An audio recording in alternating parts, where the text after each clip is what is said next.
शेतकरी मंडळी नमस्कार। आज आपण पलूस तालुक्यामध्ये आलेलो आहे आणि या ठिकाणी 86-032 व्हरायटीची ऊस लागण आहे आणि 1 वर्षाची झालेली आहे आणि त्याची ग्रोथ कशी झालेली आहे ते आपण आज पाहणार आहोत। तर चला पाहूया। तर या ठिकाणी या भागातील सर्व शेतकरी मंडळी या ठिकाणी ऊस पिकामध्ये हजर आहेत आणि या ठिकाणी लांब लचक ऊस आपणाला या ठिकाणी दिसून येत आहे।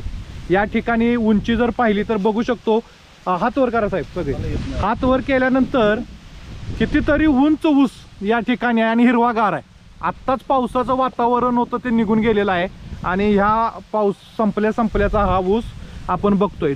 तर पाहूया या ठिकाणी केरन मार्गदर्शक महादेव यादव या साहेबांनी संपूर्ण मार्गदर्शन या ठिकाणी इथं केलेलं आहे। तुमचं नाव इकडे बघू। पोपटकेशव हजारे। ठीक आहे साहेब, महादेव यादव साहेबांनी जे तुम्हाला मार्गदर्शन केलंय त्यापासून तुम्ही समाधानी आहे? होय, समाधानी। ठीक आहे, का मग समाधानी आहे हे आम्हाला सांगा। ऊस चांगला येतोय ना, आम्ही खत घालतो त्यावेळी एवढा व्यवस्थित येत नव्हता। बर, आता ऊस एक नंबर मध्ये ऊस येते। ऊस 1 नंबर मध्ये येतोय, त्यामुळे तुम्ही समाधानी आहे? समाधानी। आता या ठिकाणी तुमचे मित्र मंडळी वगैरे आले सगळे आजूबाजूवाले, साहेब तुम्ही कशासाठी आला इकडे? केरन टेक्नॉलॉजीची माहिती घेण्यासाठी तुम्ही या ठिकाणी इथं आलेला आहात आणि हे ऊस बघितल्यानंतर आपली एक मीटिंग पण आहे ते ऐकण्यासाठी तुम्ही आलाय। बरं, हा ऊस बघितल्यानंतर तुम्हाला समाधान वाटतंय का? समाधानी आहे, ऊस चांगला आहे। तर मला साहेब ऊसाचे पेरे दाखवा, ऊसाचे पेरेची साईज वगैरे दाखवा, वित घालून दाखवा। म्हणजे एक वित्तला टेकलेलेच आहेत पेरे, ओके। आणि किती पेऱ्यावरती ऊस गेला असला? 25 ते 26 पेरे आहेत आणि ते पण जवळपास एक वित्ताच्या पुढच्या आहेत।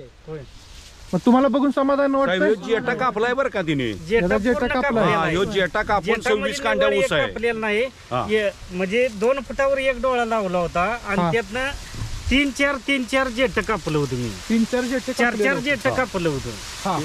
मग आता मी प्रत्येक वर्षी तसंच करतोय, कोणाच काय ऐकत नाही। 3-4 पहिले जर 4 असू देत 5 असू देत सगळं ऊस कट करतोय। बर, आणि हे त्याच्यानंतर आलेले कोंब आहेत? आलेलं पुन्हा परत कोंब। जेटा असतात तर अजून उंची झाला? होय होय, जेटा असतात की अजून उंच झाला असता। अच्छा, ठीक आहे। जमिनीमध्ये काय बदल झालाय? झालाय की, म्हणजे जमीन भुसभुशीत झालेली आहे असं वाटतंय? ठीक आहे। तर शेतकरी मंडळी या ठिकाणी ऊस पाहण्यासाठी सर्व शेतकरी मंडळी आपले आलेले आहेत। ऊस बघितल्यानंतर एकदम समाधान वाटतंय त्यांना की ऊसाची ग्रोथ आपण प्रत्यक्षात शेतात आहे पाहतोय आणि हा कडचा ऊस आहे, हे बघा एकदम कडला आहे आणि ह्यानंतर ही ऊसाची ग्रोथ बघा आणि हिरवापणा बघा, त्याचं तेज बघा ऊसाचं कशा रीतीनं आहे। आणि लास्टपर्यंत जरी बघितलं तर शेंडा चालू आहे अजून, ऊसाचं हार्वेस्टिंग होईपर्यंत अजून ह्याच्यामध्ये पेऱ्यात वाढ होणार आहे। तर तुम्हाला देखील असा ऊस आणायचा असेल तर आमच्याशी अवश्य संपर्क साधा आणि आपल्या चॅनलला लाईक शेअर जरूर करा। धन्यवाद।